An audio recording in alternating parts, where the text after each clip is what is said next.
के द्वारा जंगल को चले गए और वहां जाकर के तपस्या करके दसम स्कंद का पाठ करके भगवत प्राप्ति कर ली। और यहां अपने पति के चले जाने पर धुंधली बड़ी दुखी हुई और यहां एक दिन उस धुंधकारी बालक ने उसको बहुत मारा, अपनी मां को बहुत पीटा। अब पति नहीं था, वैसे भी दुखी थी।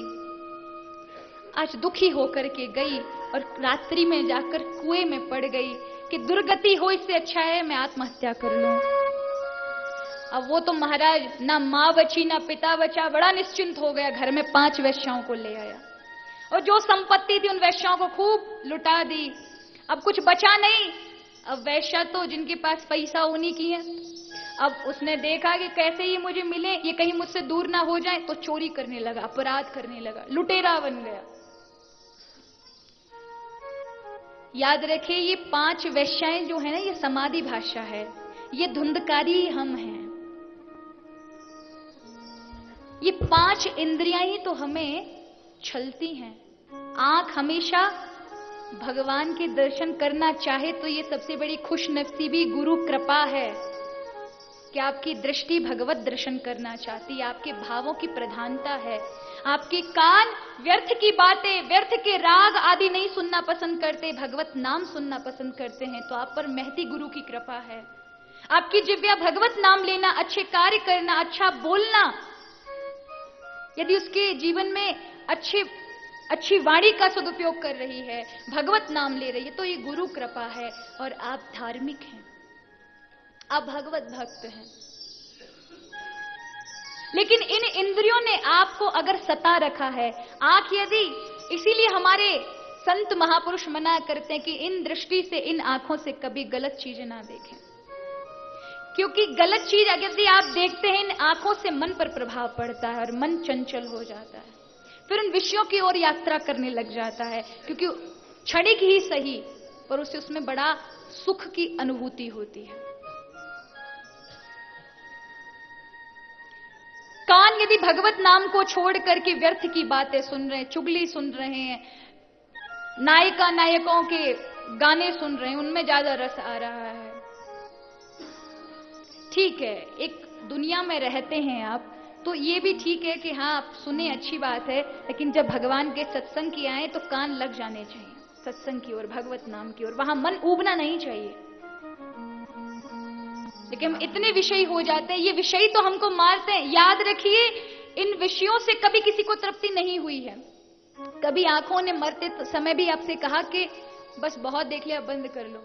कभी आपका मन हुआ कि अब आंखों से तो रात दिन देखें, पत्नी देखे, बच्चे देखे, पति देखा या पत्नी देखी, सब तो देख रहे, वही संसार है, वही रात दिन का है, अब क्या देखना, बहुत थक गए, आंखें बंद कर लो। ऐसा कभी होता है? आंखों पे आपने कभी पट्टी बांधी? ये मरते समय भी देखना पसंद करेंगे। कान मरते समय भी आपसे यही इच्छा रखेंगे कुछ अच्छा सुन लूं। ये इंद्रियां कभी भी तृप्त नहीं होती। इनकी तृप्ति के लिए इंसान रात दिन परिश्रम करता है, लगता है और मर जाता है, लेकिन ये इंद्रियां हमेशा भटकाती हैं। ये बच्चियां बार बार ना निकलें।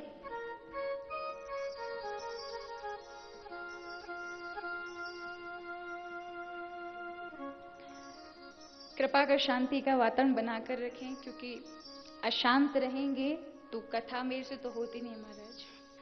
मेरी आदत में अगर कहीं भी कुछ हलचल भी होती तो भी कथा में व्यवधान हो जाता है, क्योंकि मैं यहाँ लिस्टेड बना के रखूं तो मुझे याद रहेगा मैंने ये टॉपिक पकड़ा है, अब मेरा टॉपिक छूट जाता है वहां से। मुझे कहाँ ठाकुर जी किस धारा पर बुलवा रहे हैं और कब क्या छूट जाए। इसलिए कथा के समय केवल कथा, कहां क्या जाना है, कौन सी व्यवस्थाओं में लगना है, ये सब आप भूल जाएं 3 से 4 घंटे के लिए।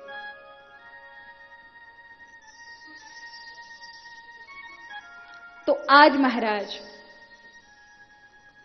ये 5 वेश्याओं को लाकर रख लिया, धन कमाने लगा। हम भी तो करते हैं इंद्रियों की पूर्ति के लिए, क्या क्या नहीं करते, पूरा जीवन लगा देते हैं, पर ये इंद्रियां कभी तृप्त नहीं होती,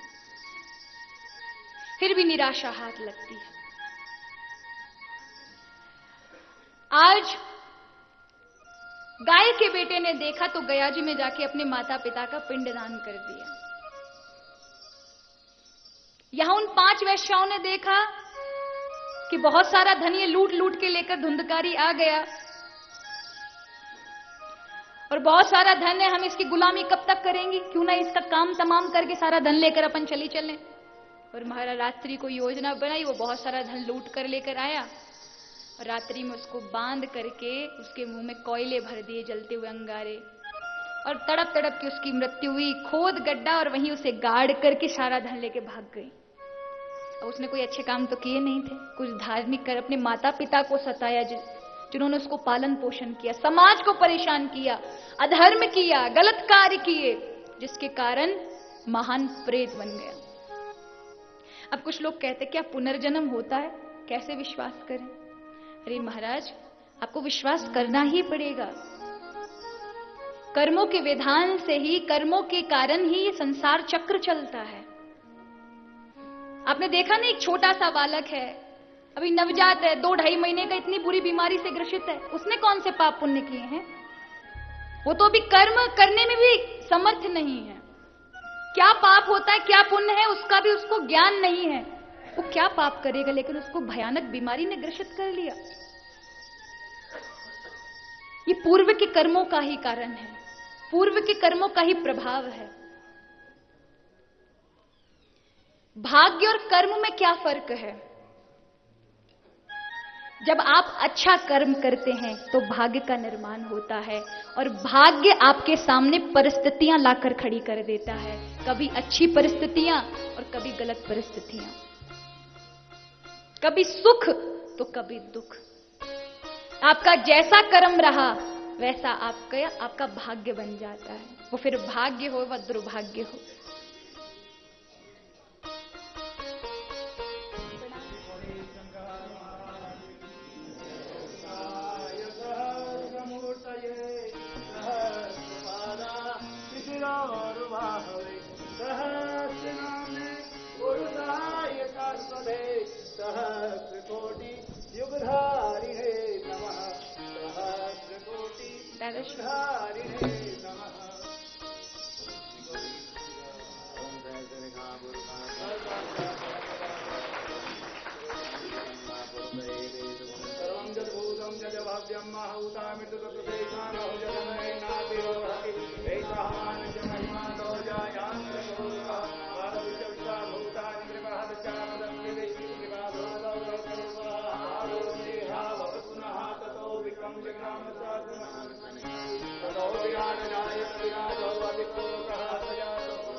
तो आज महाराज बोलिए श्री वृंदावन बिहारी लाल की, श्री बद्री विशाल की, श्री श्री भागवत महापुराण की जय। जय जय श्री राधे, जय जय श्री राधे, जय जय श्री राधे।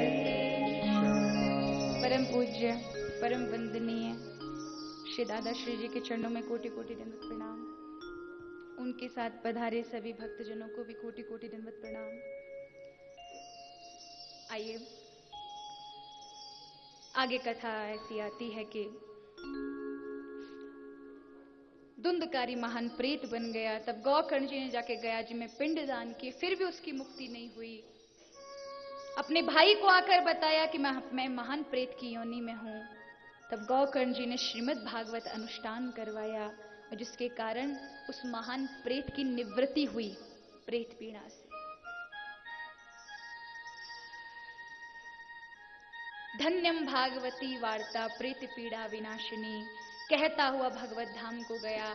आगे महात्मा के कुछ विषयों की चर्चा है। जिस तरह से औषधि दी जाती है, डॉक्टर वैद्य जब औषधि देता है, दवाई देता है, तो उसका परहेज भी बता देता है, कैसा खाना खाना चाहिए, किस तरह से रहना चाहिए। ठीक इसी तरह से अंत में भागवत कथा किस मास में, किस समय, किस वक्ता से, किस श्रोता से, किस जगह श्रवण करनी चाहिए और क्या क्या उसमें नियम है, तो बताया गया कि भागवत कथा जो है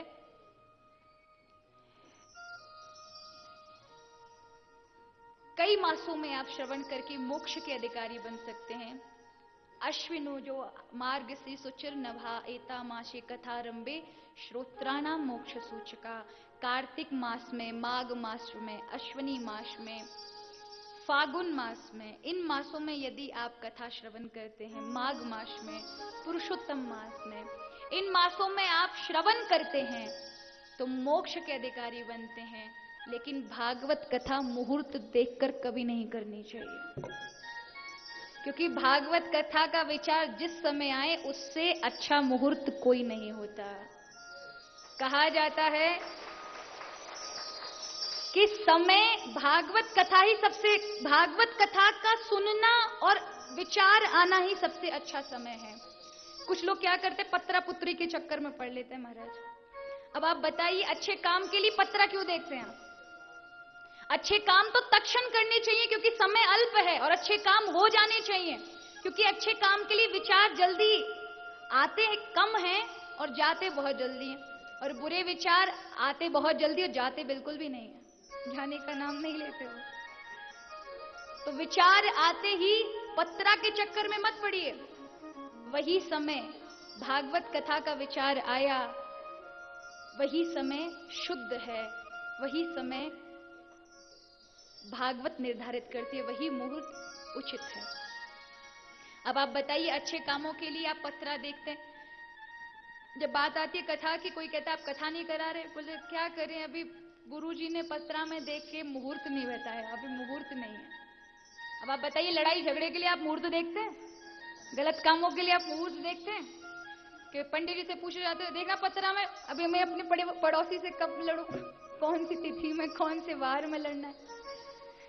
इन सब में नहीं हम मुहूर्त देखेंगे, पर अच्छे कामों में हमें मुहूर्त ही देखना है। अच्छी बात है मुहूर्त देखना, लेकिन जब भगवत अनुष्ठान की बारी आ रही हो, खासकर भागवत की बारी आ रही हो, तो आप मुहूर्त के चक्कर में मत पड़ना। प्राय बचपन में मैं मुहूर्त के चक्कर में पड़ती थी कि मुहूर्त हो तभी कथा करेंगे, पर महाराज जब से आदेश हुआ तब से मुहूर्त नहीं देखती मैं, कि मुहूर्त हो तभी करेंगे। भगवान का अनुष्ठान तो जितना समय, जिस समय हो जाए वही स्वल्प है, नहीं तो काल कालों के लिए टल जाया करता है। फिर पितरों की कृपा हुई ना हुई, जिस समय हुई उस समय सारे, यानी पितृगण, देवगण, भगवत कृपा, आपका परिश्रम, आपके सद्भाग्य, सबों की जागृति जब एक साथ होती है, तब जाकर के ऐसा संजोग बनता है कि मन में भगवत विचार आते हैं। और जब आप उनको कल पर टाल देते हैं तो उसी समय तत्क्षण वो विचार दोबारा नहीं आएंगे जीवन में, वो संयोग दोबारा नहीं बनेगा। इसलिए कल के लिए मत छोड़िए। तो यहां भागवत कथा किस मास में सुननी चाहिए, ऐसा वर्णन आया। किस वक्ता से सुननी चाहिए, कैसा वक्ता होना चाहिए।